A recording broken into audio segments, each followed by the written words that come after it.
Hello everyone, welcome back to my channel easy recipe.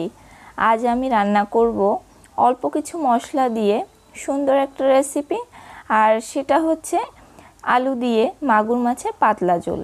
যাদের গ্যাসের problem আছে বা মশলা খেতে চান না, এভাবে যদি একবার রান্না করে খান তাহলে কিন্তু আপনাদের কোনো ধরনের অসুবিধা হবে না এবং এর স্বাদটাও হয় অসাধারণ। তাহলে চলুন কিভাবে রান্না করি। এই মাগুর মাছের ঝোল রান্না করার জন্য এখানে আমি 8 পিস মাগুর মাছ নিয়েছি। মাছটা আপনারা ছোট বা বড় যে কোনো সাইজের নিতে পারেন। আর আমি মাছটাকে ভালো করে পরিষ্কার করে জলটাকে ঝরিয়ে নিয়েছি। এবার লবণ এবং হলুদ দিয়ে মাছটাকে আমি ভালো করে মেখে নিব। প্রথমে আমি মাছটাকে ভালো করে মেখে নিয়ে এই মাছটাকে তেলে ভেজে নিব। আর এখানে আমি মাগুর মাছ নিয়েছি মিডিয়াম সাইজের, আর মাছের মাথা এবং লেজ বাদ দিয়ে আমি এখানে শুধু মাছের পিসগুলো নিয়েছি। লবণ হলুদ দিয়ে মাখিয়ে নিয়েছি। এবার এই মাছগুলোকে আমি তেলে ফ্রাই করে নিব। এর জন্য চুলায় কড়াই বসিয়ে এখানে আমি কড়াইতে কিছুটা তেল গরম করে নিয়েছি। এবার মাগুর মাছগুলো দিয়ে দিয়েছি। আর একটা কথা মনে রাখবেন, মাগুর মাছ থেকে কিন্তু অনেকটা তেল বের হয়, যেটা আপনার গায়ে লাগতে পারে বা হাতে লেগে পুড়ে যেতে পারে। এর জন্য একটু সাবধানে এই মাছটাকে ভেজে অথবা একটু দূরে দাঁড়িয়ে মাছটাকে ভেজে নেবেন। আমি মাছটাকে একটু ভালো করে কড়া করে ভেজে নিয়েছি।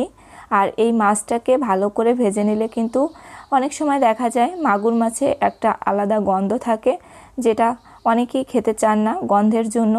তাই মাছটাকে যদি একটু ভালো করে কড়া করে ভেজে নেন তাহলে কিন্তু মাগুর মাছে কোনো ধরনের গন্ধ থাকে না। দেখতে পাচ্ছেন আমি মাছটাকে ভালো করে ভেজে নিয়েছি। এবার মাছটাকে তুলে রেখে দেব। আর এই মাছ ভাজা তেলের মধ্যেই কিন্তু আমি আলুটাকেও ভেজে নিব। এর জন্য এখানে আমি 2টা বড় সাইজের আলু এভাবে লম্বা লম্বা করে কেটে নিয়েছি। আপনারা যে কোনো সাইজের বা যে কোনো সবজি দিয়েও কিন্তু মাগুর মাছ রান্না করে খেতে পারেন। আমি এই আলু দিয়েই পাতলা করে ঝোলটা রান্না করব। সামান্য লবণ দিয়েছি আর সামান্য একটু হলুদের গুঁড়া দিয়ে আমি আলুটাকেও লাল লাল করে ভেজে তুলে নিয়েছি। বাকি যে তেলটা বেঁচে গিয়েছে এই তেলের মধ্যেই আমি কয়েকটা মশলা হালকা একটু ফ্রাই করে নিব। আপনারা কিন্তু বাটা মশলা দিয়েও এই মাগুর মাছের ঝোলটা খেতে পারেন, তবে আমি এখানে হালকা একটু এই মশলাগুলোকে ফ্রাই করার পর এই মশলাটাকে শিলপাটা বেটে এই ভাজা বাটা মশলা দিয়ে মাগুর মাছের ঝোলটা রান্না করব।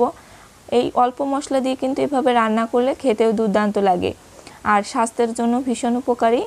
আমি এখানে একটা পেঁয়াজ, একটা রসুন আর সামান্য আদা কুচি ব্যবহার করেছি।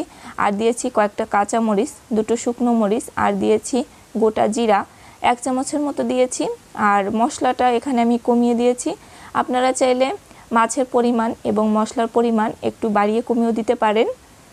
এবার এই মশলাটাকে আমি একটু লাল লাল করে ভেজে তুলে নিয়েছি। এই মশলাটাকে কিন্তু আমি শিলপাটায় বেটে রাখবো। আর যে তেলটা রয়ে গেছে এই তেলের মধ্যেই একটা তেজপাতা আর সামান্য জিরা দিয়েছি। আর দিতে দিতে একটু বেশি ভাজা হয়ে গেছে, কোনো সমস্যা নেই। আর এই তেলের মধ্যে দিয়ে দিয়েছি আগে থেকে ভেজে রাখা আলু, আর এখানে পরিমাণ মতো জল দিয়েছি, 1.5 চামচের মতো লবণ আর 1 চামচের থেকে একটু বেশি হলুদের গুঁড়া। এবার আমি এই উপকরণগুলোকে একটু নেড়েচেড়ে মিশিয়ে নিচ্ছি। আর এই ঝোলটাকে ভালো করে বলক তুলে নিব আর ঢাকা দিয়ে রেখে দিব। এতেও কিন্তু আলুটা ভালো করে সিদ্ধ হয়ে যাবে। এই ফাঁকে আমি ভাজা মশলাটাকে শিলপাটা বেটে নিব। এভাবে কিন্তু আপনারাও বেটে নিয়ে এই অল্প ঝোলে মাগুর মাছের ঝোল রান্না করে খেতে পারেন, আর স্বাস্থ্যের পক্ষেও ভীষণ উপকারী। আমি এখানে কিন্তু অল্প তেলেই এই রান্নাটাকে আজকে করে নিয়েছি।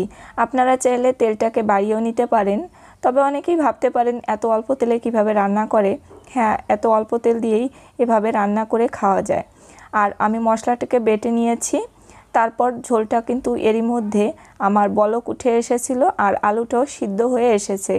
এবার ওই ঝোলটাকে আমি একটু নেড়েচেড়ে নিয়েছি আর ভেজে রাখা মাগুর মাছটাকে দিয়ে আরও 2 থেকে 3 মিনিট আমি একটু রান্না করে নিয়েছি।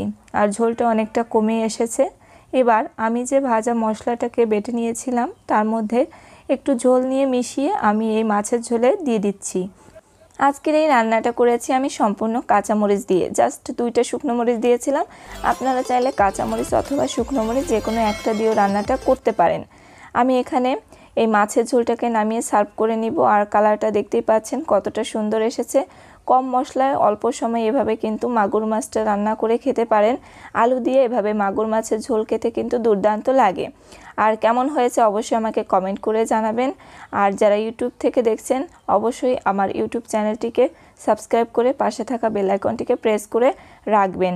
আর লাইক কমেন্ট করবেন, অবশ্যই শেয়ার করবেন। আর যারা ফেসবুক পেজ থেকে দেখছেন অবশ্যই পেজটাকে ফলো দিয়ে লাইক কমেন্ট করে জানাবেন। ধন্যবাদ সবাইকে, আজ এ পর্যন্ত।